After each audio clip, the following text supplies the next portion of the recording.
லைஃப்பில் கிட்டத்தட்ட என்னோட 17 வயசுலேருந்து, அதாவது 5 இயர்ஸாக நான் ஒரே ப்ராப்ளம் தான் ஃபேஸ் பண்ணிருக்கேன். அதுக்கு ஆன்சர் பல பேர்கிட்ட பேசியிருக்கேன், நிறைய ரிசர்ச் பண்ணியிருக்கேன். அது என்ன ப்ராப்ளம்னா, ஒரே ஒரு கேள்வி தான். லைஃப்பில் என்னோட மீனிங் என்ன, நான் எதுக்காக வாழணும் அப்படிங்கிற ஒரு கொஷின் தான் என்னை 5 இயர்ஸாக ஹார்ன் பண்ணிட்டு இருந்துச்சு.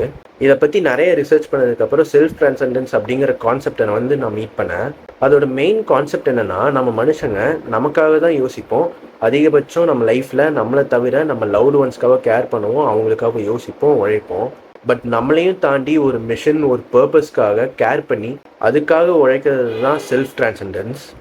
இந்த கான்செப்ட் தெரிஞ்சு நான் இம்ப்ளிமெண்ட் பண்ணதுக்கப்புறம் என் லைஃபோட ஒரு 100% மீனிங்கை நான் கண்டுபிடிக்கலனாலும் ஒரு 20% ஆச்சு நான் சாட்டிஸ்ஃபேக்டரியாக இருக்குங்கிறது நான் உங்ககிட்ட சொல்ல முடியும்.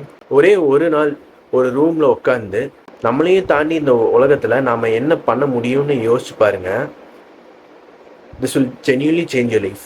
நான் ஏன் இதை சொல்கிறேன்னா, ஃபோன், லேப்டாப் எல்லாத்தையும் ஜென் மோடில் போட்டு நானே ஒரு பேப்பர் அண்ட் பென் எடுத்துகிட்டு ஒரு நாள் ஃபுல்லாக ரூமில் லாக் பண்ணி இதை பற்றி யோசித்தேன். So just give it a try. இதை பற்றி இன்னும் தெரிஞ்சுக்க எஸ்ன்னு ஒரு கமெண்ட் போடுங்க. பீஸ்.